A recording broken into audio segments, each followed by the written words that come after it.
Salut à toutes, salut à tous, c'est Kevin de la boîte Allume.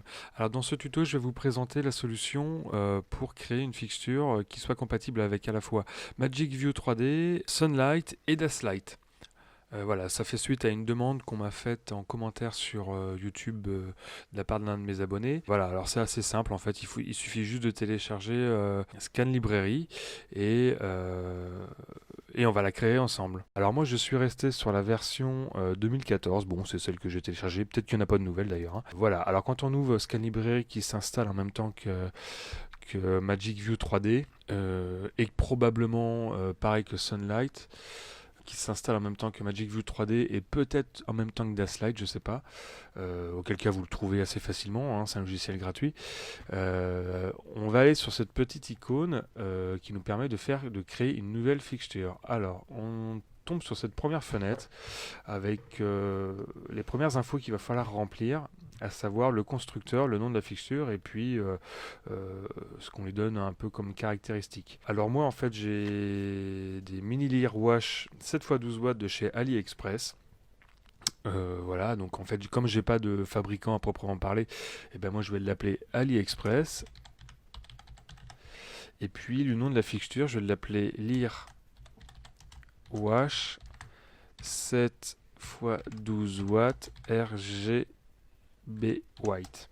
Voilà. Alors ici, en fait, il nous demande quel type de projecteur ça va être. Est-ce que ça va être une lyre? Est-ce que ça va être un laser, une machine à brouillard? Est-ce que ça va être un panneau de LED ou quoi que ce soit? Alors nous, en l'occurrence, c'est une lyre et il nous propose quelques formes de lyre qui pourraient ressembler. Bon, alors là, vous choisissez ce que vous voulez, hein, mais bon, je vais prendre, admettons, quelque chose qui ressemble. Alors, il n'y a pas grand-chose qui ressemble, c'est ça le problème. Toc. Alors, quelque chose d'assez petit. Bon, et si on... Ouais, d'accord, ok. Donc non, ça aurait vraiment mini-mac, pas vraiment. Alors on va prendre ça. Sauf que moi, mon Projo, il fait 25 cm. Alors même pas, il fait 15 cm. Il fait 15... Il fait 20, pardon, de haut. Et il fait 15 aussi. Voilà, il est un peu cubique, on va dire, hein. Pas cubique, mais un peu rectangulaire, carré. Et il fait un rayon lumineux. Ouais, un faisceau, voilà, en fait, il fait un seul faisceau. Alors ici, la puissance, en fait, 7 x 12 watts, ça fait 84 watts. Bon, c'est vraiment... c'est des données, en fait, qui ne nous servent à rien, mais que on peut toujours remplir, c'est bien. Euh, c'est donc de la LED. Et puis c'est un blanc qui est froid, autour de 7000 degrés. Voilà. L'ouverture de l'angle, en l'occurrence, pour moi, c'est 25 degrés, grosso modo. Et c'est pas un spot, mais c'est un wash. Voilà, tout simplement. Ça, c'est lorsque vous allez utiliser en fait la restitution de ce projecteur-là dans le Magic View 3D, ça va permettre au logiciel de créer le bon faisceau. Tout simplement. Quelques caractéristiques techniques. Alors le panel titre, alors oui, avant toute chose, ce que je vous ai pas dit, c'est que de toute façon il vous faut absolument le mode d'emploi sous les yeux pour pouvoir créer la fixture, hein. Vous pouvez pas inventer le nombre de circuits, hein. Voilà. Alors ici il me demande en fait la rotation du pan. Je cherche le mode d'emploi si je l'ai et en fait ouais, donc on est bien à 500. Alors nous le pan on est à 540 degrés, le tilt à 270 degrés sur le tilt. Voilà. Le centre, eh ben, c'est la moitié de 540. Et donc 540 divisé par 2, bah, ça fait 270. Et puis 270 divisé par 2, eh ben, ça fait 135. Hop. 135. Tout simplement.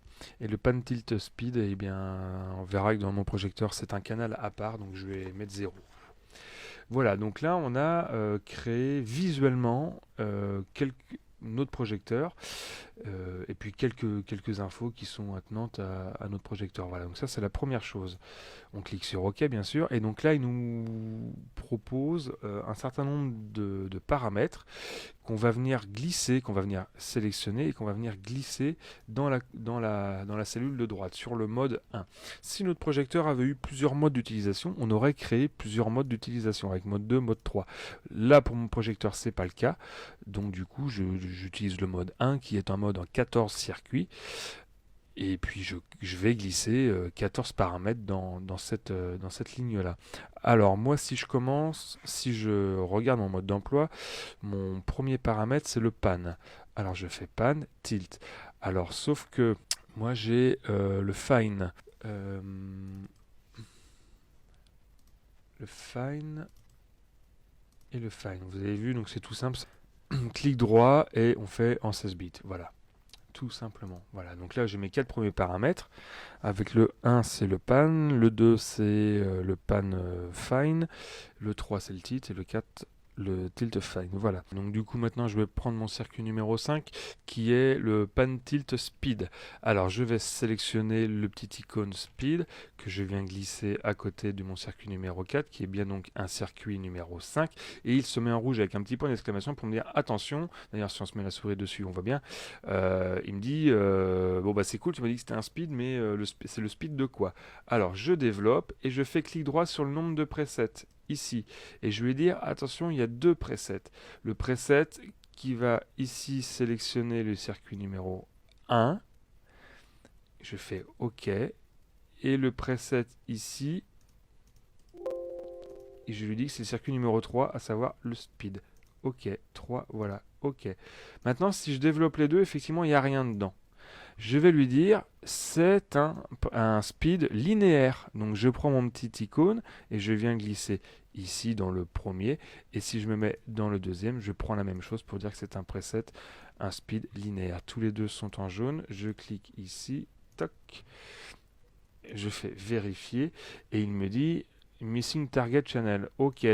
Ce qui veut dire, mec, tu m'as dit que c'était des speeds de pan tilt. Maintenant, tu fais un clic droit dessus, tu fais propriété et tu vas choisir channel numéro 1 pour le pan, OK, et tu vas te mettre ici propriété, channel numéro 1. Ah, alors là j'ai une erreur.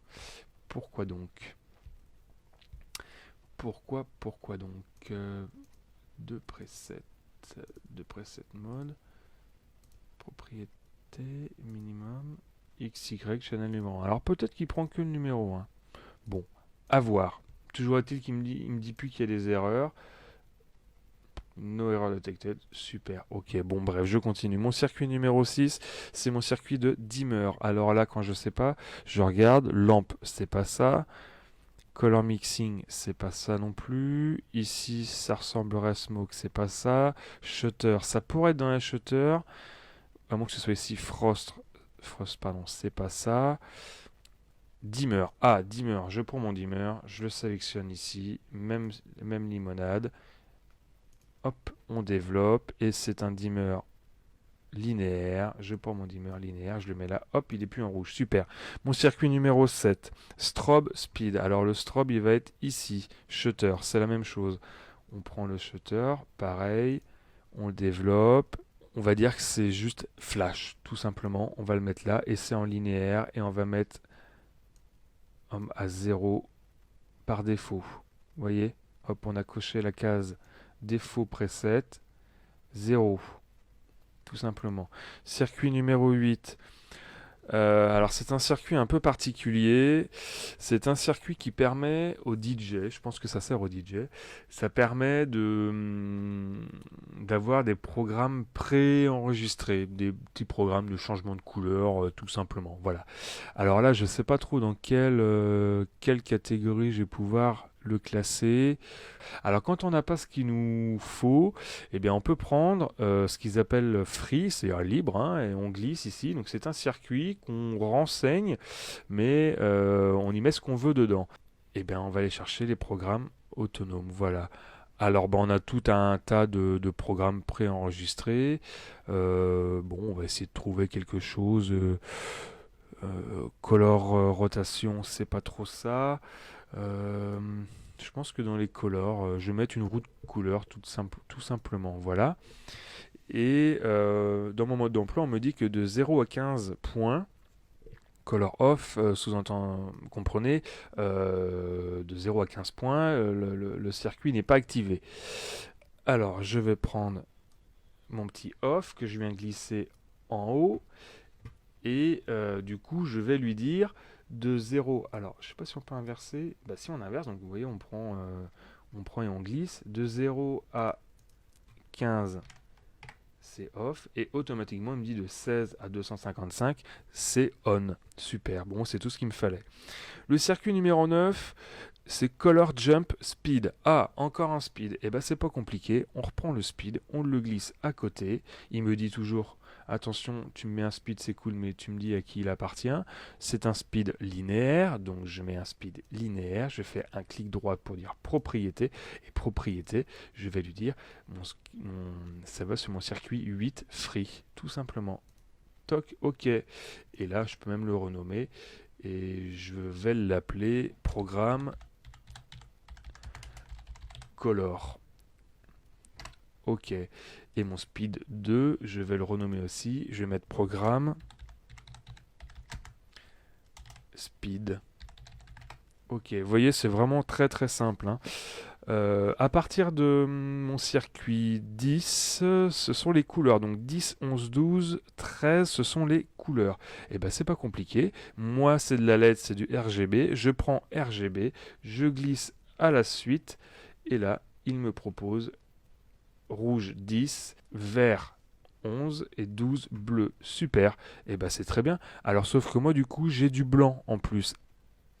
Alors donc pour créer une couleur qui n'existe pas, c'est pas compliqué, on va lui dire que c'est une couleur, hein, puisqu'il ne nous propose pas de RVB, mais il nous propose de la couleur, donc on prend un circuit couleur que je viens glisser à la suite, ce sera mon circuit numéro 13, il me dit toujours, attention, tu m'as pas dit ce que c'était dans ce circuit de couleur, et bien je vais ouvrir cette palette, ce petit onglet, et je vais lui dire, c'est du blanc, 255, 255, 255, on est en synthèse additive, ça s'additionne, du rouge plus du bleu plus du vert, et ben ça fait du blanc. Donc je prends mon petit icône blanc que je viens glisser ici, et là il me dit chouette, ok, je suis d'accord, c'est du blanc.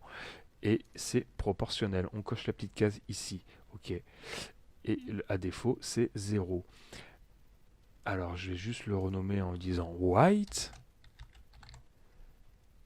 Parfait. Et donc là, on a fini mon circuit 13 et je passe à mon circuit 14 et qui est un circuit de reset. Alors quand je ne sais pas où sont... alors le reset c'est pareil, je ne pense pas avoir de paramètres reset ici, ça m'étonnerait. Qu'est-ce que c'est ça? Filtre non plus, lampe certainement pas. Alors quand je ne sais pas, eh ben, je fais un circuit libre que je viens glisser à la suite. Il me dit toujours attention, tu m'as pas dit ce que c'était. Ok, je regarde. Ici c'est par rapport au gobo, c'est pas ça. Là c'est le zoom, donc c'est pas ça. Le strobe, ça m'étonnerait. Le focus non plus, le frost non, le prisme certainement pas, rotation, le speed, lampe. Ah, j'ai un petit icône reset. Eh ben, je vais me glisser mon petit icône reset et je le mets ici. Mon reset, il est entre 128 points et 255. C'est-à-dire qu'avant, j'ai rien. Alors, il va falloir que je lui donne un circuit où il n'y a rien. Alors ça, je vais aller le chercher ici. Alors, vous voyez, on a encore un autre reset ici, hein. Et ben, je vais mettre un circuit, pas un circuit, je vais mettre une valeur on tout simplement. Hop, je glisse au-dessus. Donc entre 0 et 128, j'ai rien. Donc on dit ok, donc c'est pas 127, c'est 128. Super. Toc. Et donc à partir de 129, si j'envoie la valeur du reset, et ben ça m'enverra le reset dans le projecteur. Tout simplement, c'est vraiment tout bête. Donc là, on a passé en revue les 14 circuits de mon projecteur. Voilà. Il ne me reste plus qu'à faire sauvegarde et à tester, tout simplement. Alors moi j'ai pas d'Aslight, j'ai pas Sunlight, donc je peux pas tester, mais si vous suivez pas à pas les indications que je viens de vous donner, il n'y a pas de raison que ça ne fonctionne pas. Voilà. Eh bien, je vous remercie d'avoir regardé cette vidéo. Laissez un petit pouce bleu si ça vous a plu. Laissez également des commentaires, ça fait toujours plaisir, j'y répondrai.